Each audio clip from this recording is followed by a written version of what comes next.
You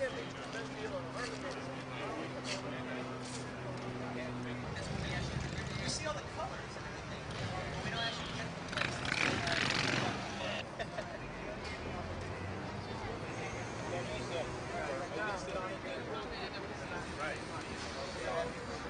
This scene is the scene where Vincent Vega, John Travolta, has to take out the big man, Marcellus Wallace. He's referred to as the big man all the time.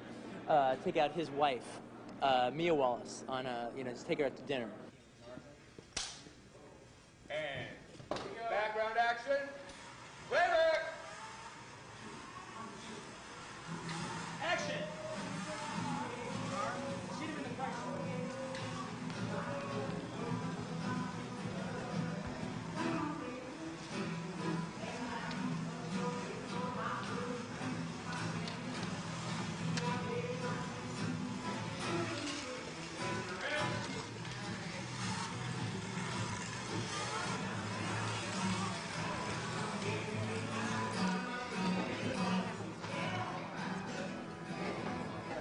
Look at him. Zorro. Oh my god. Zorro sacrifice.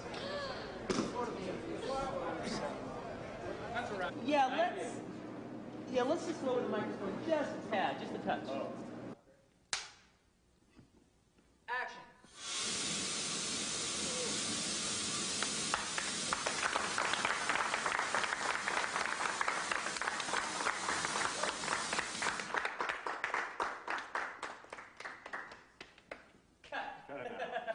Let's do one more like that. That was a great one. Once you set it up, it will work. Video!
Right now, at this moment, we are setting up 2 cameras for Bruce Willis to drive to a stoplight and make a couple of wisecracks. Whoa! Whoa, some guy, just some asshole, just like right in my frame. Who is that guy?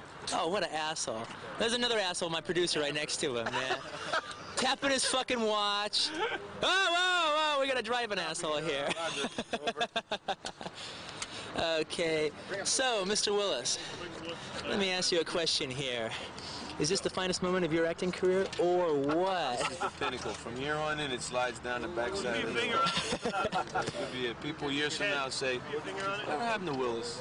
He had such a good career going." And they'll look back to this point, this moment. This was where it rolled over. This is your stroker ace. Smokey and the Bandit. No, Smokey and the Bandit was good. It was stroker ace. That's where he lost them all, man. And from a downward spiral ever since. Poor bird. Now you see right here. See, I'm the novice when it comes to this stuff. Bruce, he's Mr. Driving around with cameras attached to his car. What's going to happen, though, and you should be the first guy to do this. Someday in the next 5 years, someone's going to take one of these and make a feature film. Oh, I know. Almost did it with Bob Roberts. Oh, yeah, I know. I agree with you. Some kid, some 17-year-old kid's going to make this killer, drop-dead, poorly lit video movie that is going to be the hippest fucking thing, and then there's going to be 100 of them. Oh, I agree with you. They're going to cost about $60,000.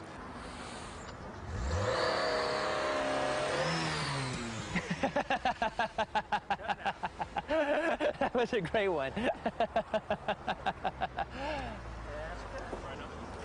Okay. More like that, because I'd rather give you a couple of them like that than. Yeah, that sounds great. That was a great one. Ron, locked up. Okay, we're holding traffic, we're rehearsing. Files locked. Okay, are you ready? Down?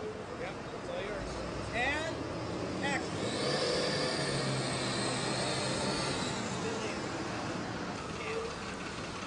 Yeah, we can hold it for a little bit longer.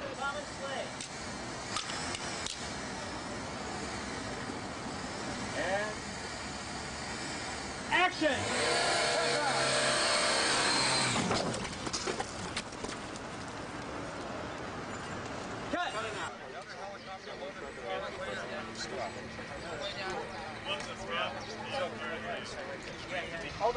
All that camera's getting is the impact. I don't give a fuck about panning or anything. All that camera is getting is the actual T-bone effect.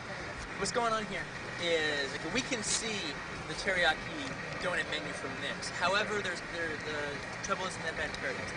What we can do is we can move over the picnic table, put the extras where they were sitting. All right, sheet the picnic table out, put the camera in between the picnic table, the extras, and the teriyaki donut menu. Because all we're getting for there is the impact. All we're getting is the T-bone. All right.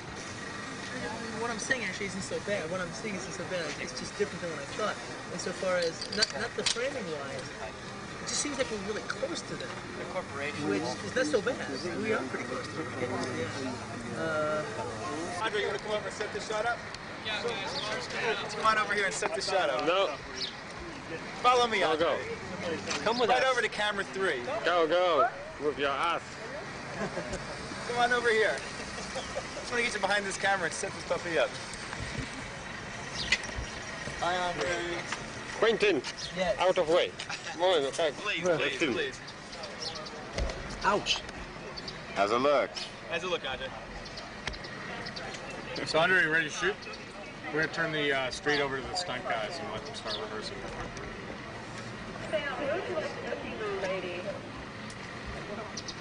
Each time we do the rehearsal, you're going to avoid him this side. Right. If he sees that he's late, he's going to stop and you're going to go straight through. Once he gets in your line of fire, he's going to keep going. You're going to always avoid him this way.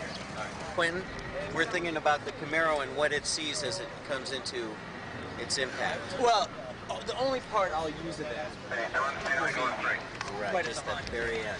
And when I had the camera in the back seat, Bruce drove in the intersection, and he goes like this. He looked over, sees a Camaro, and he goes like this. If I can have him do that, that'll be great for the camera shot. But I mean, that might fuck him up for what he needs to do once it hits. Dennis, can you bring down the Camaro and put it in your contact spot? Longer. A little bit closer. Less control. Is that looking good for you, Quentin? It's great. Nice one.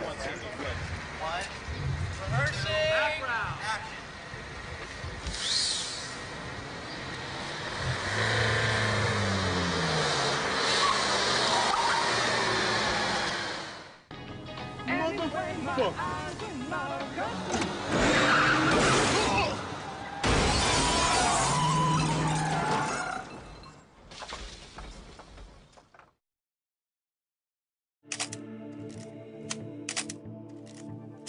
Quentin wanted us to have a little bit more fun with Pulp Fiction, and we were doing kind of L.A. underbelly, L.A. crime stories, and it's his turf. It's where he was born. He knows the city. We also know and love L.A., so we had this common love or passion for Southern California. He kind of let us go with a few of the big sets, like the Jackrabbit Slim set. We integrated some of the, you can call it this Googie style, which was a vernacular only to LA at the time. It was these coffee shops that were kind of done outlandish architecture. And the whole reason for that was it was supposed to be in LA, which is a car culture. They were supposed to jump out at you, these oddball, buildings with roofs that kicked up and did funny things. And then we thought, well, let's do that with Jackrabbit Slims. Let's do the exterior was a practical location. It was a closed bowling alley that we put signage on and everything. It was a pure Googie style, almost atomic age parking lot, and that was practical. And then the interior was completely built from scratch, and we were influenced by John Lautner and Albert Frey. These were the big wheel architects that were doing these kind of crazy LA things at the time.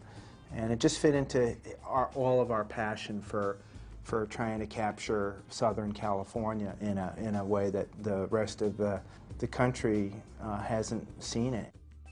Quentin did have a good paragraph in that script describing it, and that was based on things like there was an Elvis movie called Speedway. Yeah, there were two movies. Red Line 7000, Red Line, yeah. And then Elvis Presley's Speedway, and which actually had people standing in fake cars in a club. Yeah, there were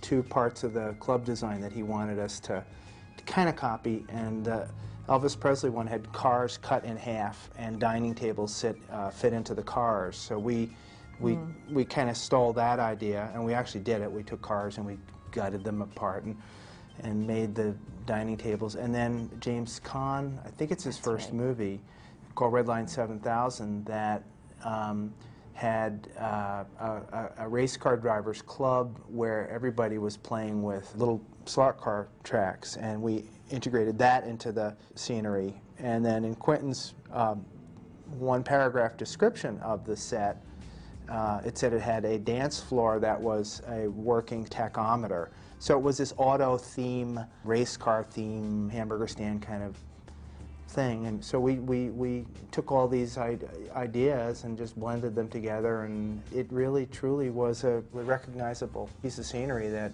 people still comment on. 50% of the movie was scenery on a stage, and 50% was practical locations. Any other sets that come to your mind that were memorable? Well, that was of course the biggest. The other ones, the other big ones we built were. We built the interior of the hotel room because it was working with Bruce Willis for a week. We did it, and we didn't want to have them be in a really scrappy hotel room. We built the interior of the hotel room.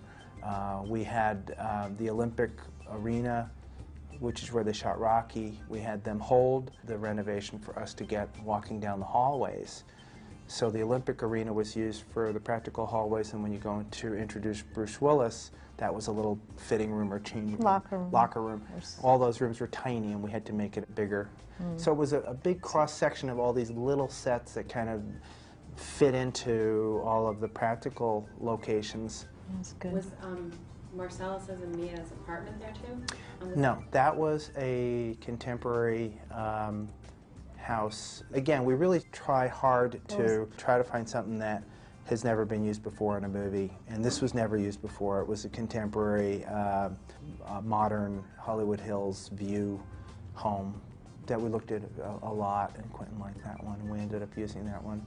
There was a little vignette room that we did build on the stage, and that was the control room where the Travolta character comes into Marcellus's house, and she's sort of monitoring him for the voice.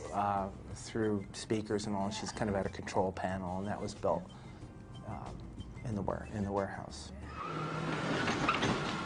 What the hell was that? Car crash in the front of the Eric Stoltz character. We picked a small vernacular bungalow, and we had to add a porch, which then John Travolta's Chevy Malibu crashes into. And then the other kind of interesting set was the basement of the pawn shop. Pawn shop was a practical location, and that was in the San Fernando Valley, and there are no basements in the San Fernando Valley, so we had to build a little torture. And these were all kind of labyrinth together. There were two warehouses that were behind the production office, and they were rather large. One was almost like the size of an airplane hangar, and that was the Jackrabbit Slim set. And then on the other side of the wall was this labyrinth of motel room, locker room, basement of the pawn shop, and a lot of other little tiny sets. So they're all in one building, and then in the front of that building was the offices where Quentin had his office. So what was really nice about that, it was Quentin was able to monitor what we were building and was able to kind of walk through all of these things as they were being built. And again, from a producer standpoint, it was thought out in a way that there were no surprises for the director. We were doing things together. It's now 10 years since we did that movie, and it holds up very well. Hi. How you doing? This is Michael Moore. Hi, Michael. How you doing? Nice to see you. Nice to meet you. Thanks. Congratulations. Thank you. How you doing? Very good. Good. Thanks for doing this. Oh, sure. Me? Yeah. You like me? Ooh, hey, you like you there. There you go. All right. I'm Roger. Yeah, I know who you are. How you doing, Roger? It's terrifying that name must be to you. No, that's okay. Prozac handle. Okay, here we go. All right, so let's say you got a 12-inch hypodermic needle. Where exactly does it go? In the heart, about like right there. Yeah, you count the ribs up. Count the All ribs right, up. yeah, you count the Okay, ribs up, and it's about right there. What about yes, there? Exactly, Okay, good. yes. It's a good thing to know, just in case. Right where Uma Thurman's breast is. Yeah. Yeah, well, we don't That's a quite. pretty wide space, Quentin. Well, I got to say, Pulp Fiction was my favorite Disney movie of the year. Oh, thank you very much. Thank you. I mean, that and The Lion King, you know, I go back and forth between them. The Lion King is a lot more violent. No, actually, Quentin, you know, I think high school dropouts all over America salute you. You know, I mean, this is living proof that those of us who did drop out of school, I actually completed high school. Yes, but, okay. you know, In spirit, you were there. I dropped out of college. You But, wanted to you drop know, out of high school. I wanted to. I couldn't quite do it. It's a Catholic upbringing thing. I don't know what it was. But people are I think, really happy with your success. You know, and what do you have to say out there to all those people who are currently struggling and wanting to make their first film? Basically, I think the number one thing to tell the people that want to make a first film is make it. Don't talk about it. Don't wait for every circumstance to be just perfect. It's like if you want to make a movie, make a movie, all right? Take some money, buy film, put it in your refrigerator, and if you're the kind of person that'll make a movie, you know, every time you open up the refrigerator to get some milk, to get some whatever, and you see film looking back on you, you'll make the film. You'll make the movie. Am I right? That's right. Don't wait around for those grants to come in. Don't wait for grants. Don't wait for the circumstances to be right, the situation to be perfect. Right. If you're going to do it, do it. Just do it. How did this happen? I don't know. I am Cornholio. Yes, exactly. I am Cornholio. Are you threatening me? I need TP for my bundle. Okay, sorry. Come on, give us your best Bob and Harvey Weinstein story. Oh gosh, what's the best Bob and Harvey? Oh, The best 30-second one. Oh geez, that's like so tough. Let me see. Oh God, you actually made me draw a blank. Actually. All right, let me make it easier. A galaxy of stories. As you think of it, let me remind you. I hate to go back to this needle again, but I was sitting there in Lincoln Center, opening night of the New York Film Festival. Oh yeah. I was there in the third row. And when Travolta puts the needle into Uma Thurman's heart, suddenly a guy behind me cardiacs. Right. Literally. I mean, he lived. Let's point that out. He did live. He lived, but we had to stop the film for 20 minutes. Exactly. And start to think that. What was I thinking? What were you thinking up there? It works. I did a good job with that scene. That's the desired effect. Cardiac arrest going on throughout. 2 thumbs up, 1 needle down. Exactly. There you go. Well, apparently that's what they. Apparently, I don't know if it's true, but apparently somebody like died of a heart attack in the screening of Jaws. And when they told Steven Spielberg about it, he goes, "It works. It's effective. I did a good job on that reel." Now, after they wheeled the guy out and he lived, did you ever find out? Like, did he get to come back to the film? Did he ever get to see it? You know? Well, I found out actually. What we found out was like he was like like an insulin guy. You know, he was like a hypodermic guy. Right. Oh, okay. Oh my God, Samuel L. Jackson just won. Oh, that's great. Best actor. That is great. Yes, he's definitely great. Awesome. He's really great. L. Jackson. Right here. We were here for the moment. We were here for the moment. While it happened. It happened. That is like so cool. That is so cool. Isn't that cool? That is beyond cool. It's beyond cool. It's beyond cool. The 2 best actors this year were Travolta and Jackson in the same category, as it should be. I concur. I concur. Look at this. Why? We stopped our interview to listen to your speech. That's right. I thanked you. I heard you. We heard it. Yeah, thank him again. Come on. Thanks, Quentin. Hey. You the man. Hey, man. You the man. Hey, thank you. You the man. No, thank you. No, you the man. No, you the man. All right. We the man. We the man. We are the man. Their lawyers will be getting together here on Monday to work out the other problems. Raj, how you been? Hey, okay. No, I'm not Raj. He's not the Raj. bad guy. He's the Roger and me. Yeah, I'm the me guy. I'm the me guy. Roger's the bad guy. Michael. Yeah, I'm the good guy in the film. Yeah. He did an episode of TV Nation where he went into a neighborhood and acted like a serial killer. All right, you know, in a house to see if anyone would notice. Exactly. And nobody noticed at We were all. bearing 55-gallon drums. We're Full of like rotting shit. blood all over the place. We put up a big blood-soaked sheet that said "Kids Picnic today, 2 p.m." Nobody called the cops. And the beautiful thing that was. Someplace out on Long Island. Robert Towns is wearing my jacket, but I wore it first. Peter Fonda said I have the power jacket. Because he hadn't seen Robert. Yeah. But I wear it better. See, he's doing a Miami Vice thing. Right. See, I'm doing a Dean Martin thing. I'm doing a Jerry Lewis Cinderella thing. So, man, do we get IFP T-shirts? I don't know. Hey, I want an independent film channel T-shirt. I don't have one. Yeah, you wanna sit behind you? No, this is your moment. You come on. This is okay. Now, if Linda Florentino wins, I'm gonna flip out though. So I'll just. All right, go ahead, go for it. Go for the flip out. Okay, we're ready. All right, you ready? Yeah. How come in the ads you had no hair, and then in the movie you had all the hair? What was I going don't on have a there? clue. Huh? I didn't have it Figure that that day. out? I forgot it. Were they airbrushing your hair out? Or No, the day they took the pictures, I didn't have the hair with me. Linda Fiorentino? All right. Excellent. Most excellent. These are the Justice Awards, right? Yes, exactly. You know? Yeah, Right. these This are is the- the people speak. The Who should have fucking won awards. The Who should have fucking won awards. All right. Sam, it's really great that you were nominated in this category for Best Actor, Thank you. as it should have been with the Academy, if you don't mind us saying that. Okay, no, I don't mind at all. Wait a Thank you minute. very much. I asked him what he wanted to be nominated What did he as, say? and he said, Best leading actor. There you go. The truth comes out, and the lawyers will be meeting on Monday.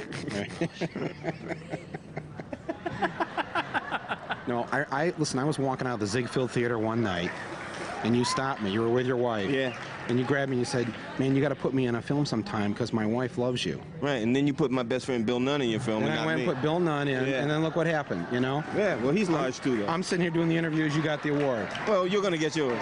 Yours is well, coming. Believe me, I know so. Well, it's kind of you to say that. Yeah.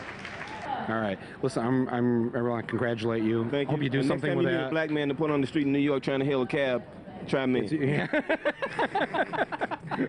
We know what that's about. Oh, sure. Where are you gonna put this thing? I don't know. My wife's trying to find a new house right now, so we'll have places to put all the stuff that keeps coming to our house. You know, but probably on the mantelpiece or in my daughter's room. They were advertising this on QVC last night for $20. I saw this thing. I'm sure I saw it. Huh?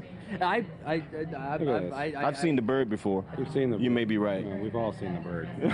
Anyways, we'll be back. You seem to be wrecking these up, man. Steve Buscemi won last year, 2 years ago for Pulp Fiction. Yeah. Reservoir Dogs. So the clue there is, if you want one of these, if you want a spirit, work with the Q. Work with the Q. The Q man. There you go. That's right. All right. QT. SLJ. That's right. The Q-tip. On the Q-tip. With the SLJ. SLJ Army. There you go. Thank you very much. No gum happening around here, folks. Not today. All right. Thanks a lot. It's like a box of condoms. That's You never know when they're going to break. Hi, Lawrence. Hey, how are you, man? Good to meet you. Good to meet you. In the flesh and blood. Yeah. How we doing here? Okay. Cool. Okay.